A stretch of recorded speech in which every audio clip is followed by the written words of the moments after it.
helps me put the mic on. Hello and welcome back to Hughes the World. We've got a watch party going on right now where we're going to see Keir Starmer make his final speech outside number 10, and then he's going to bugger off to the palace and resign as Prime Minister. So if you'd like to join us in watching that, you're very welcome to do so. It only appears to be me in the chat right now. This is why you should always hit the bell notification icon to know when I'm going to go live randomly in the middle of the day. But look, middle of the morning, I guess. But he should be on in a couple of minutes. If we go over to the BBC feed here, you can see there's a woman. She's talking.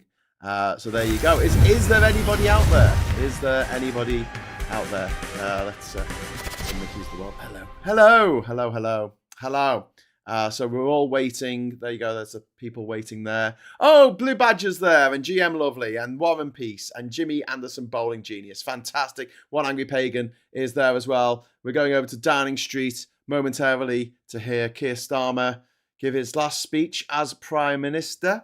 He's going to probably say, 4 years old, we're going to have a general election. No, he's not going to say that. But he is going to probably list the things that he feels like Labour did well. I'm sure he's going to mention the detoxification of the Labour Party, the landslide win in 2024, in which Labour scored over 400 MPs, 411. I know a few of them changed parties, left, whatever. But 411 MPs he got in the last election. Absolutely monumental win for Labour, a crushing defeat for the Tories, hilariously crushing defeat for the Tories, which was all kinds of wonderful because, sick of the Tories. No, he hasn't been that great. He's done some good things. He's about the cure of tapple, isn't he? Good in parts. He's done some good things. He's done some really shit things. And I know that a lot of people who watch this channel quite often have personal beef with Keir Starmer, which is absolutely understandable. And I'm not going to make excuses for him. I'm just going to say he did some good things. He did some bad things. It's not an excuse. It's just the way it is. And a bunch of others turned up as I was typing, says Martin. Cometh the hour, cometh the man, says Stephen Hardy. Well, it feels a bit like that. Look, I mean, there's a lot of people running around saying, oh, good. We didn't have a general election like we ever have a general election for a new prime minister. That's not the way it works. We didn't get to vote on this. We didn't get to vote on it. Well, I'll tell you this, right? You know, in America, right, the people of South Carolina did not get to vote to have the sister of the deceased Senator Lindsey Graham. Here we go. To be their new senator. Cheers. Okay, breaking. What's breaking? Tell me what's breaking. There he is. Happy chap. He's going on holiday. Go on, Keir. Tell us how you're going on holiday.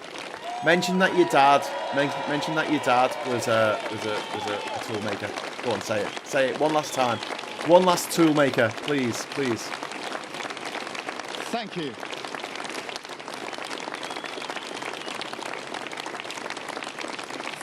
Thank you very much, and good morning. I'm about to visit His Majesty the King to offer my resignation and close the book on my time as Prime Minister. My work is done. In 6.5 years, I took our party from a historic defeat in 2019, changed it so it was fit to face the country, and won a landslide general election victory in 2024. Since then, it has been the privilege of my life to serve you and this great country as Prime Minister.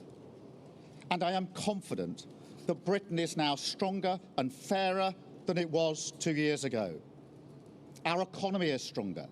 Our public services are on the up, with the biggest fall in waiting times for 17 years.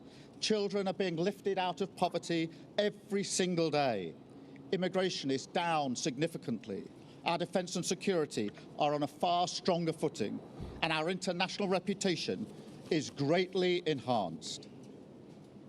Yet the thing I will always take away with me, the most humbling aspect of this job, is the front row seat you get to witness the greatest things of this country in action.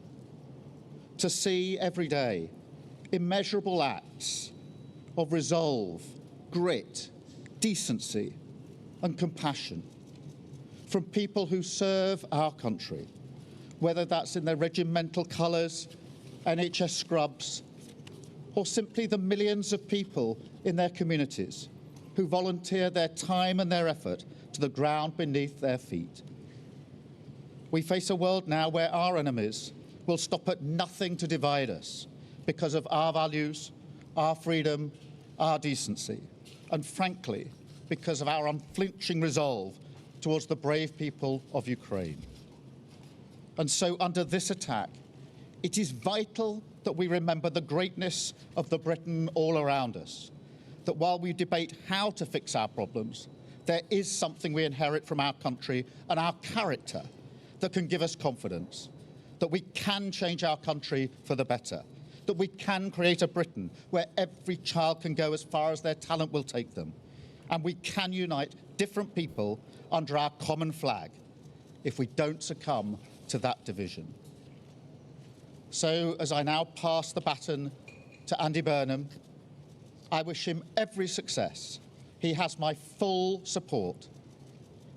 And finally, I want to thank once again my family, Vic and our children, my team, all the staff here and across the Labour Party, everyone at Number 10 and across the civil service, and everyone who has supported our efforts along the way. For all the focus on individuals, politics will always be a team sport, and the changes we've delivered for our country and our party belong to everyone who has fought for them. I thank them again today, and I thank the British people for the opportunity to serve. I go with good grace, I go with a smile, and I go proud of everything that we have achieved. Thank you very much. His dad was a toolmaker! Daddy was a toolmaker! Daddy was a toolmaker! Woo! Right, he's out of here. He's gone. He's off to the big parliamentary seat in the sky. Metaphorically speaking, hug for Rachel Reeves. She's probably out on her ear later today. No doubt there'll be a new Chancellor. There's the number 10 team there. A few members of the cabinet. There's his wife Victoria, wearing the same get-up as Andrew Tate yesterday when he was arrested. Only she wears it in a better all one. those people who wore it better behind him during his time here. Bye everyone. Kisses. And now he makes his way And they're off. to the Prime Ministerial car And they're off. to head to Buckingham In Palace shadow. to formally hand in. All right, his Clive Murray. I'm doing the commentary on this. And Look, they're getting into a car. about an hour of that. Do we get a new podium? Andy Yeah, Burnham. everyone gets a new podium. We'll make that visit too. Let's listen in.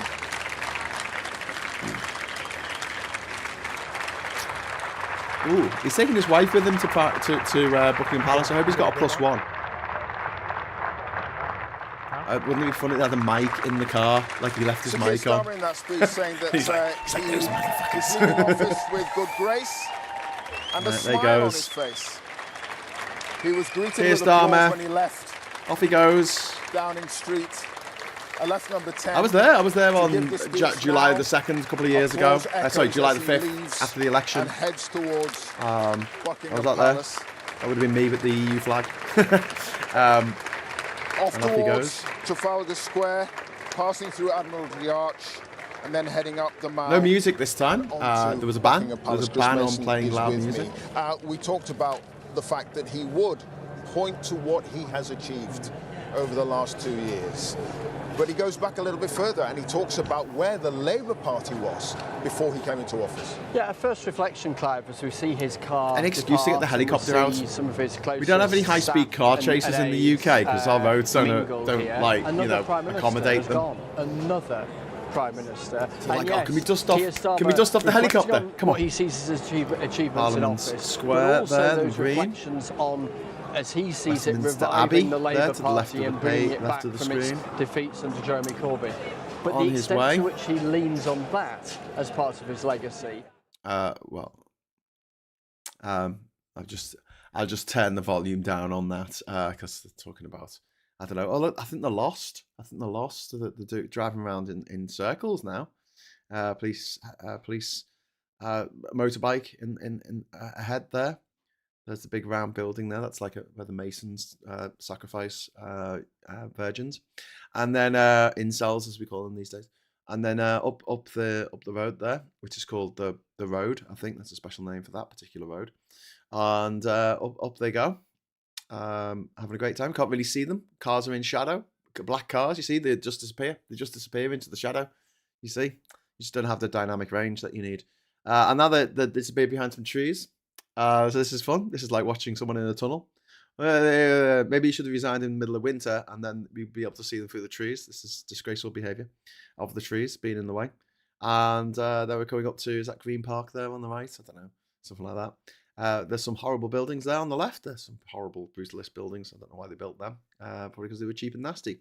Along there, and coming alongside Green Park there, there's Green Park Lake. It's not green, unlike Trump's lake. His lake of reflection, or whatever it's called, the pool of reflection. That's all green now. But that we've got like a normal coloured like that. That's fine. Dark under there. There's some people who are a bit bemused on the cycle lane there, going, "What the hell's going on? What's happening right now?" They don't know. They don't know. The cars are swinging around the corner now, 90 miles an hour. Head down the mall. This is the mall. They're going the wrong way down the street. Look at that. You can see the arrows go the other way, and they're not applying by the arrows. Straight through, and now there's crowds of people there outside Buckingham Palace, which is kind of a bit weird if you think about it. But, you know, if it's a sunny day and you're out there anyway, you may as well watch the Prime Minister exit stage left, stage right even. And there he comes along the road. They're on the right. They're on the correct side of the road now, which is good.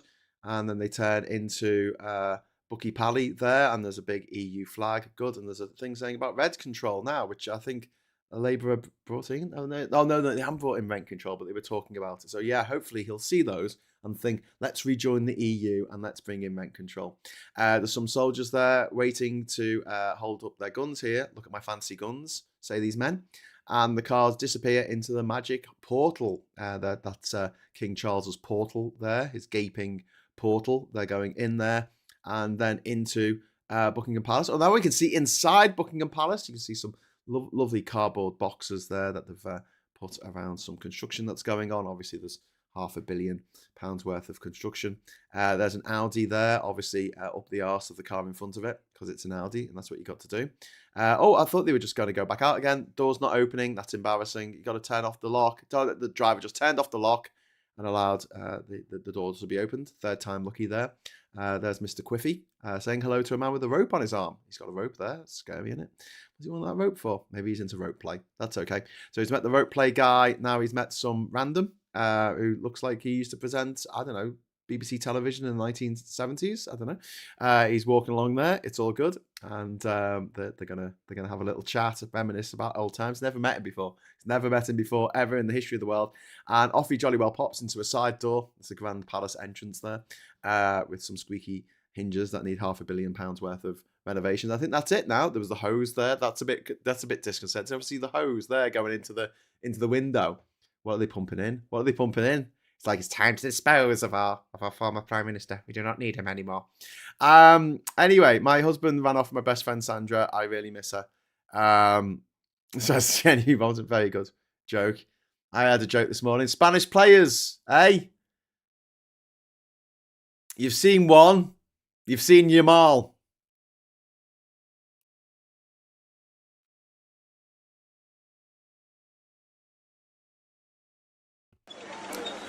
Anyway, oh god, it's a squeaky tank. That's the Buckingham Palace there. It's a Bucky Pally. Oh god, and then got smacked in the face by that tank then. Regeneration is imminent, says Fish Fingers. Yes, this is they're getting through prime ministers very quick. We're going to have 9 living ex-prime ministers, which is interesting in a pub quiz kind of way. But also, it's kind of interesting because it's going to cost us a bloody fortune for security for these mofos for the rest of their lives that they get. I think Starmer is like the Jimmy Carter of PMs, not the Jimmy Carr of PMs. Obviously, he doesn't look like a ventriloquist dummy, a haunted ventriloquist dummy come to life. The Jimmy Carter of PMs, overall decent and suited for the administration role, but not the political game. Indeed, he does seem like someone who might have a potato farm. I did like that the Spanish edited Trump out of the team photo. Well, absolutely, that's what you got to do. I thought he was going up north. No, he's going to regenerate now. He's going to come out of that same door and regenerate. You see some light coming out of one of the windows there as he regenerates and smashes up everything around him, and regenerate into we believe the next actor lined up to play the role of the Time Lord Prime Minister of the United Kingdom. It's going to be a guy called Andy Burnham. He's going to be our third Time Lord from the Liverpool, which is good. Andy Burnham to become Prime Minister. So it's actually happening. It's happening. It's happening. It's just happened. It's just happening now. Obviously, Starmer's offering King Charles his resignation now. He's saying, I don't want this job no more. You can stick it. So you can stick your job, Charlie. I'm not interested anymore. You can't fire me. I quit. That's what he's saying. Anyway, dad joke of the day. Thank you very much for the dad joke of the day nomination. So I'm going to say thank you very much for watching. I'm going to head off now. Still got to go. I was packing between the morning brew and this. And I don't think I'm going to be able to wangle it to hang on much longer. So I am going to have to head off now, I'm afraid. Sorry about that. Hanno, I thought you were going up north. I am. Immediately. As soon as this finishes, I'm going to shut down my computer. I'm going to pack everything away, take my camera, take my microphone, and off I jolly well to Scotland. So thanks very much for watching. I might do something from the road. Who knows? I doubt it, though. But if you're lucky, I'll do something tonight about Andy Burnham addressing his address outside number 10, which will come later today, and also his picks for cabinet. There'll be a lot of things to talk about. I won't be doing a stateside tonight because I don't want to talk about America. I want to talk about the United Kingdom of Great Britain and Northern Ireland. Our country for good or for ill. But I wish you all a fantastic day. And if the sun is shining, please maybe go out and just have a nice time. Have a really nice time and enjoy the sun. And until we meet again, I will ask just one thing. Give us a like for this very short broadcast of Keir Starmer's farewell speech and his trip to Bucky Pally. Hit the bell notification icon. So if I do something stupid like this again and just go, yeah, I'm going to do it. You can join me for that. But in the meantime, thank you very much for watching. I've got to grab my camera now and take it away. And until we meet again, north of the border, I'll say thanks for watching. Hello, good evening, welcome, and goodbye.